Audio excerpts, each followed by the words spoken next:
Good morning and welcome to the Hibs Observer Friday briefing with myself, Liam Bryce, joined again by Matty Fairnie of the Longbangers podcast. To look back at a busy week at Hibs following a pretty terrible opening day in the Premiership, and to look ahead to next Sunday. Well, it is next Sunday as well. All right, Celtic. Yeah. This Sunday's we'll focus on. We'll take one game at a time to use football speak. We'll talk about this Sunday's game first before we even think about the cup game. Matty, thanks again for joining us. I think when I left you last week, we made a sort of mini appeal to get Matty to Paisley. So I suppose two questions. Did anybody come through it for you? And second one, if they did, how much do you wish that they hadn't? So no, they never. I think tickets were like hen's teeth in the end, so none came my way, which is probably for the best all round. I think. Not a great day, was it? But I'm assuming you got to see the game anyway. I mean, it was a difficult day for the team. Obviously, difficult day for David Gray. What were if you've had a few days to stew on it now? So, what are your kind of reflections on that? How do you feel about how that went last week? I think it was really frustrating. It was like last season in microcosm, wasn't it? Like we started all right. First half was decent. I thought we went into half time probably having edged it. Unlucky not to be ahead. I think Fairnie should have scored for the goal lineman and when he missed. I think he's maybe a wee bit unfortunate with how the ball's come off him. Then second half, as soon as we conceded, we just totally capitulated, and it's this this trait, an unfortunate trait of the Hibs team of recent years, that they really struggle with adversity, and to crumble the way we did was really frustrating. And we never really looked like getting back into the game. Boyle had a chance where he was through 1-0. Maybe if he scores that, the game's different, but he misses, and it just was pretty grim after that. Yeah, as you say, it was last season and possibly even before that in a microcosm. It's not just the going under after conceding one, it's the not taking chances when you're on top. I feel like last season we ended up speaking to Nick Montgomery about that so many times, like about how do you make a team more clinical, and is it just kind of better players you bring in, better recruitment? Is it a mentality shift? Like how do you? I know it's probably a question we could sit here and agonise over for hours, but I mean, how do you get away from these kind of traits that are so unfortunately becoming just synonymous with this team?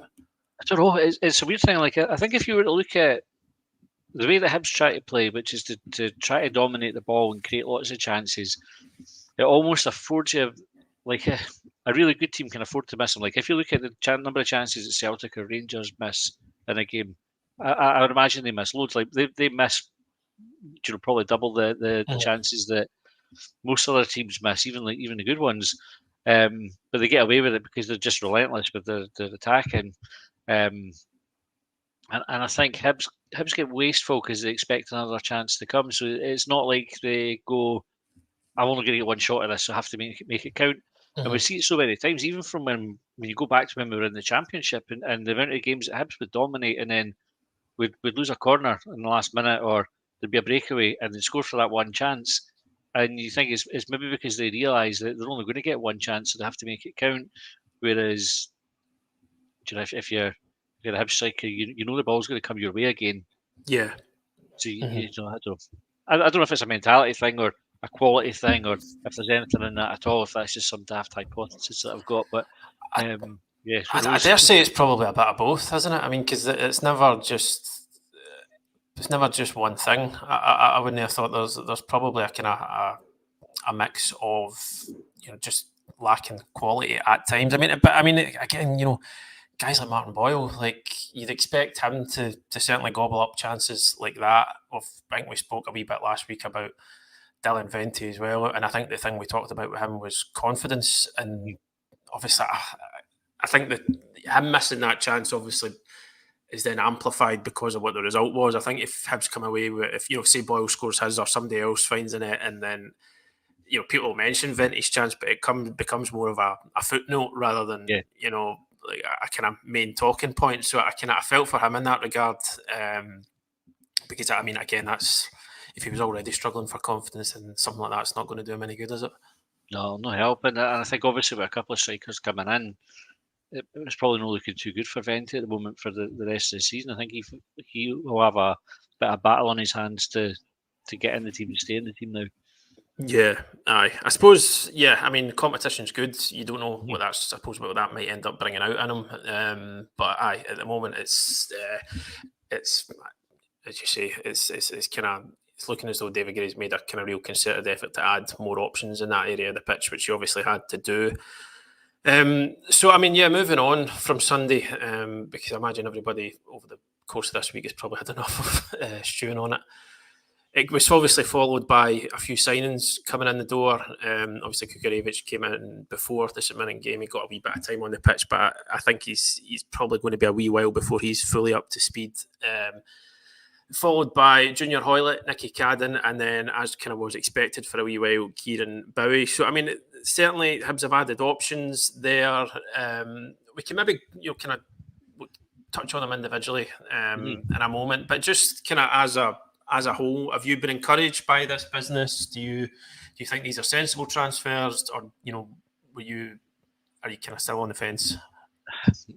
I'm encouraged by it. I mean, no doubt. I think there's a risk that you get carried away, and to go back to the January window. The January window looked like we'd done great business, and then we went backwards. We went from 6th place to 8th place on the back of it. Or last summer, where there was a lot of backslapping with the business that was done, and we got off to an awful start. And so I think the signings make sense. There are definitely areas that we need to fix. I think we're still maybe short in the midfield. And I think the quality is there on the face of it, but I think we probably need to wait a couple of months to see, how, have they actually improved the team? I was having a chat on Hibsnet last night, and you would ask, because it would go back to all the signings, like, is Ekpiteta better than Will Fish, for example? Is Hoylett better than Yuan, who looks like he might be on his way out, or Bowie, or Kukurevich, are they better than Melida? Like, have we upgraded the team, or are we standing still, or are we slightly worse? There is that question mark over them. But at the same time, they all come looking like decent signings, and I'm fairly optimistic that they'll do well. Yeah, I suppose you can't really, pass any, solid judgment until, as you say, a couple of months down the line. I think all of them are, maybe, as I said, with Kukurevich, probably going to take a wee while to get up to speed. Certainly, they've been at different stages of pre-season. Obviously, Cadden didn't have a club, although he'd been doing his own training. Hoylett left Aberdeen. He had a wee injury to recover from. Kieran Bowie, I don't think would be too far away, but I wouldn't be surprised, as I say, if David Gray is quite careful with them at first. I know when new signings come in, and especially off the back of a bad result, everybody wants to get them in the team. But I think there's so much care and caution around players these days that it might be maybe a kind of slow release, a slow burn of them getting into the team. I mean, I dare say, kind of at least a few of them will feature this weekend. But I suppose the hope is, even if you don't, guys like Melida, he was a kind of level above, wasn't he? But I suppose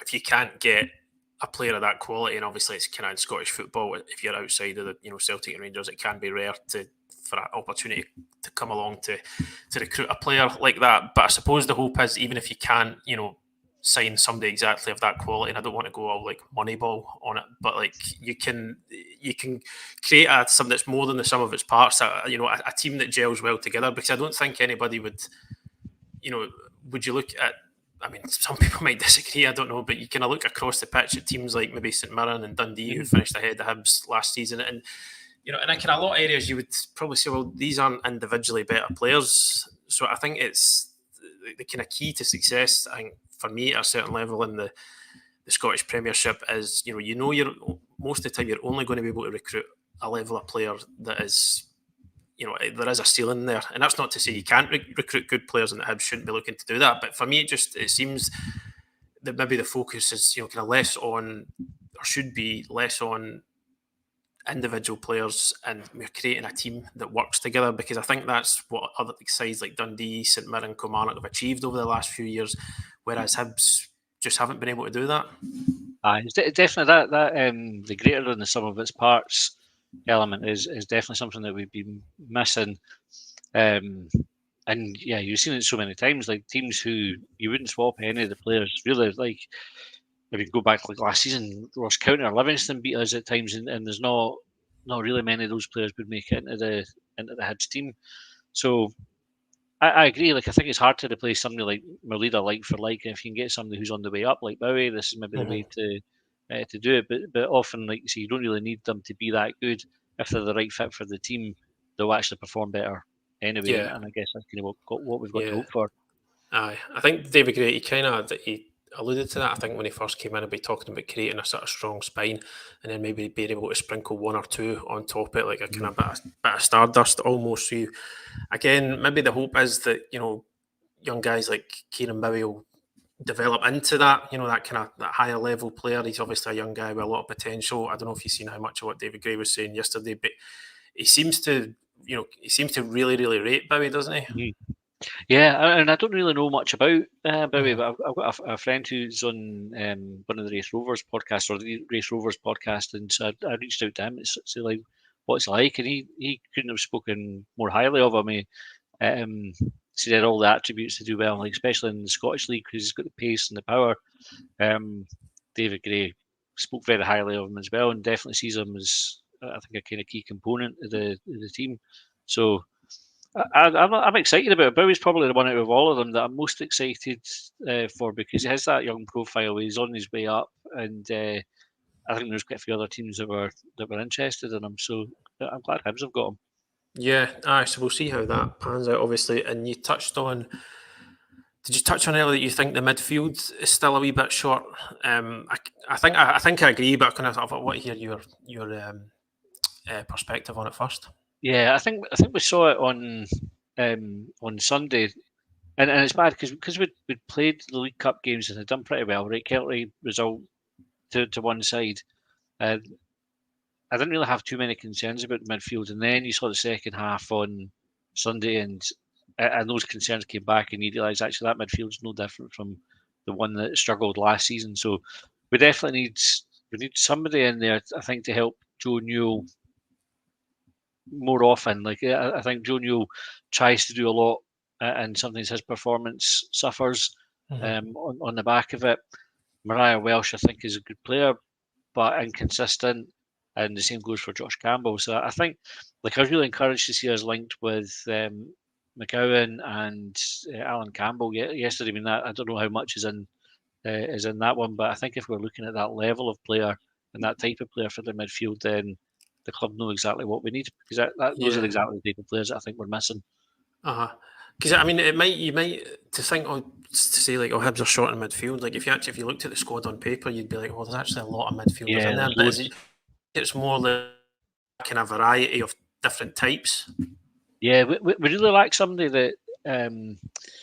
How would you describe it? Like that has that determination to make an impact on the game. Like you could take a game by the scruff of the neck. Like you could look at, I mean, John McGinn's an extreme example, but that type of player who, when he stepped onto the pitch, he wanted the ball, he wanted to make things happen. He was smashing the tackles. There's a bit of everything about him.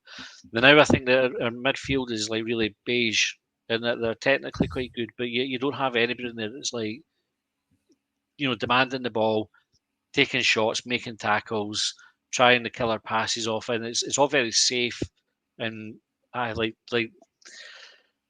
beige is probably like the best word for it. I mean, they're good players and they try hard, and I would say probably Joe Newell's the exception. I think Joe Newell, when it works for him, like you saw at Luzerne last season, he was absolutely unplayable. What a performance!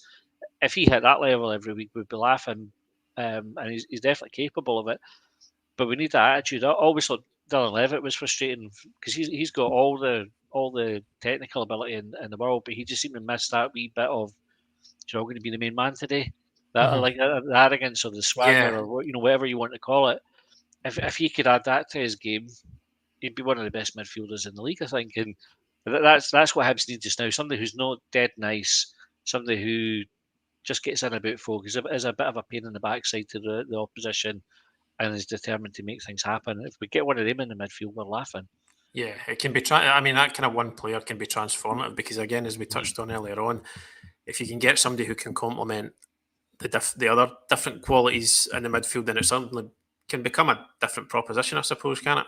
Yeah, well, we had a guy on the phone in last night that we did, and I can't remember exactly who made the points. I apologise to them for it. But they were talking about McGowan and the Dundee derby last weekend, and said Dundee United had a corner late on in the game. They broke forward. McGowan was the player that was back. He went smashed into the tackle, got up. It was right in the United player's face, geeing up the crowd and everything. And it was like that. That epitomised the bit of character that Hibs are missing. And Yeah. like you say, it would be transformative to have something like that in the midfield. Yeah, he's a good player, McCowan, isn't he? I think you've kind of touched on it there. The sort of leadership thing. I think Tony Docherty, when he was asked about McCowan after the derby on Sunday, he was obviously talking him up as a footballer, but he was really talking up those qualities as well as a guy who I think driving force was the exact phrase that he used, and I think you can sort of see that without having you don't have to watch 25 30 games of him. You just have to watch that Dundee derby at the weekend to see kind of that is, again, we've used the word microcosm a lot today. I'll need to stop that, but that kind of was it with him. He takes the penalty to get them back into the game. Oozing confidence with the penalty as well. You're saying he's smashing into tackles, he's driving the team forward.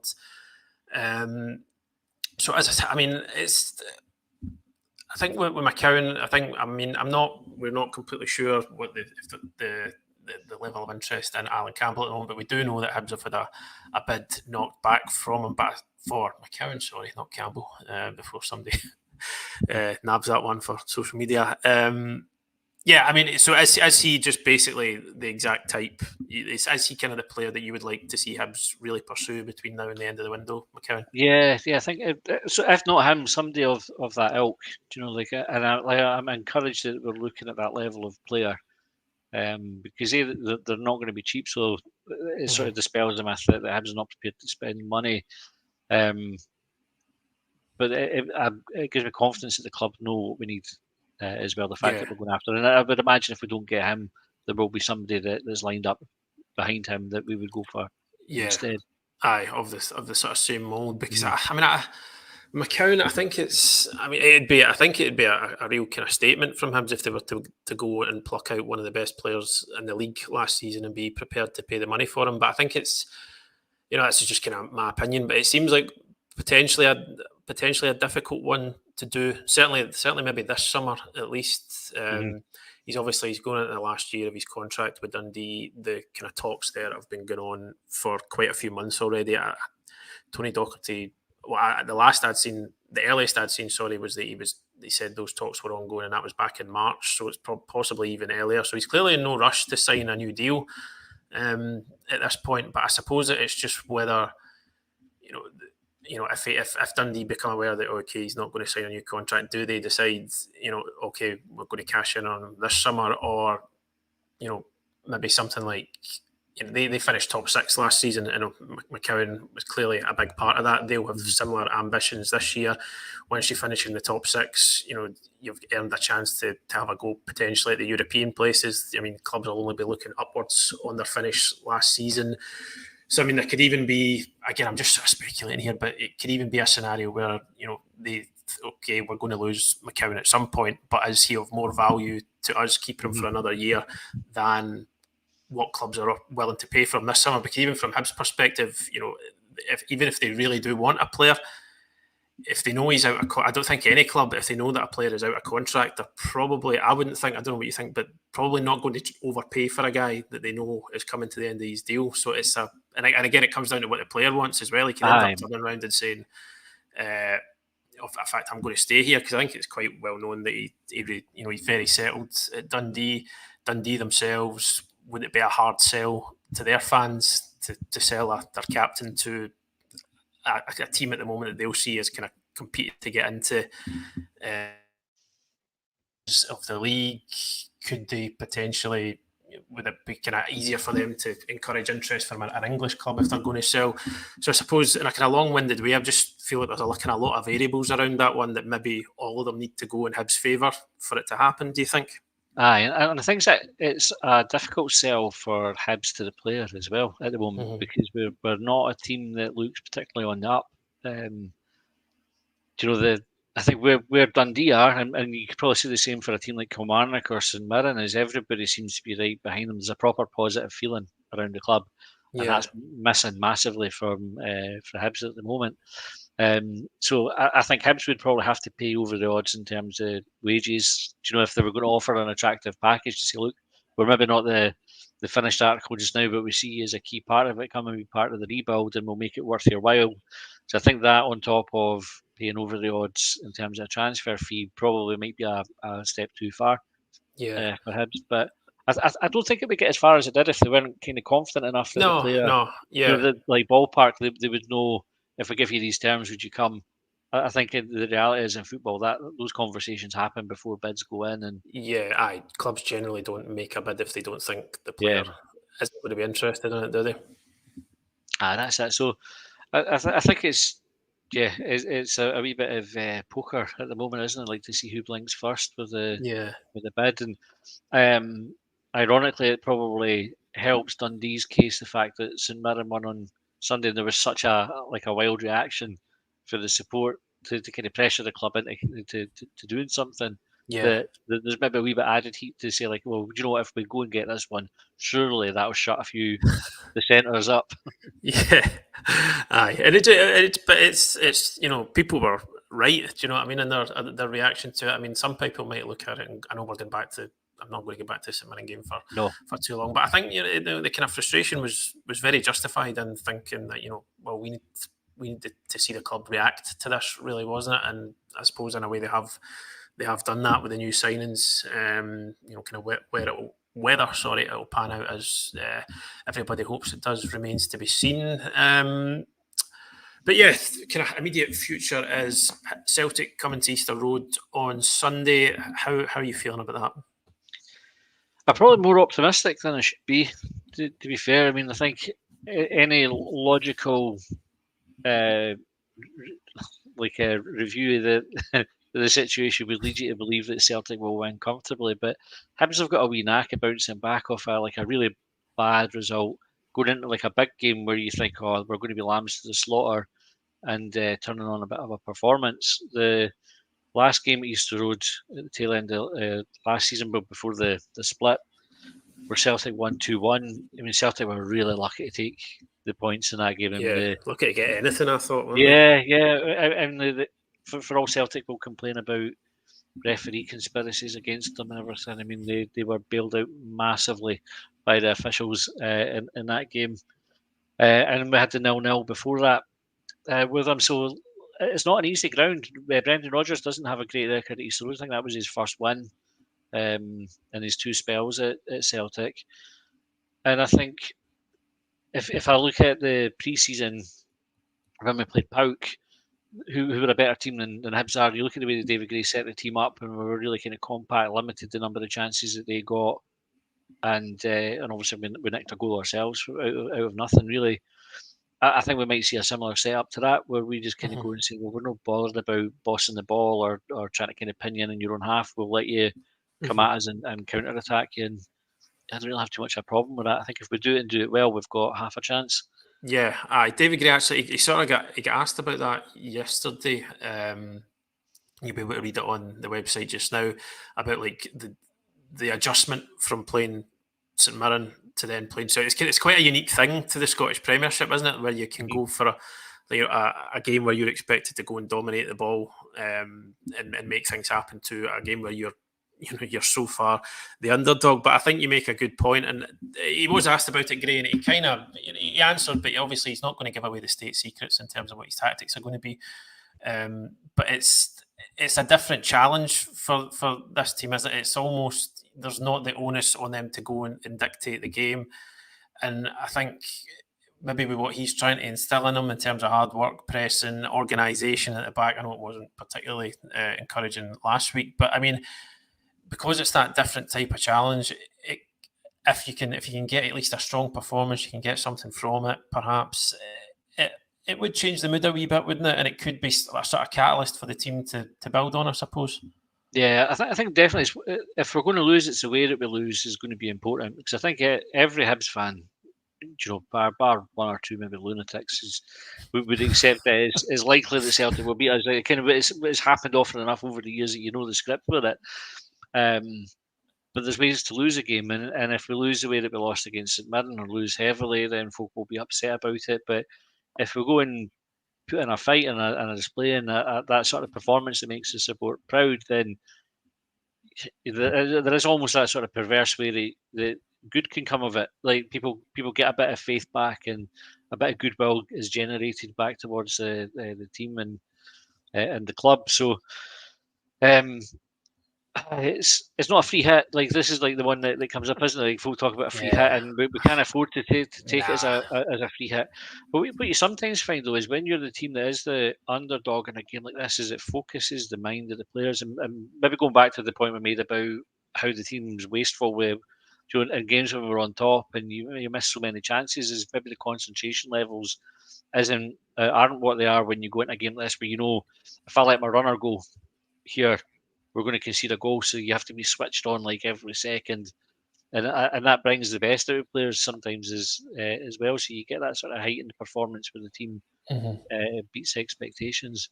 Yeah, it's a bit of professional pride as well, because I suppose if the players if they've just spent a week being slaughtered for what happened at St Mirren, like you would think by default you then go into the next game against a better, even better side with a right. Like, no, that is not going to happen again. We can't afford to let that happen again. So obviously that comes into it as well. But yeah, we'll see what happens this coming Sunday. But for now, I think folks, we're going to park it there. Thanks again for joining us, Matty. Really do appreciate it. Yeah, plenty of content to take in ahead of the game, folks. It's an extra press conference stuff because it's a Sunday game, so you'll be able to read all that on the website. There'll be an interview with Mikola Kukarevich going up there tonight, and then more through the weekend. So yeah, thank you very much for joining us. Please do continue to hit that subscribe button on YouTube. We really do appreciate it, and we'll see you over the weekend. Thanks for joining us.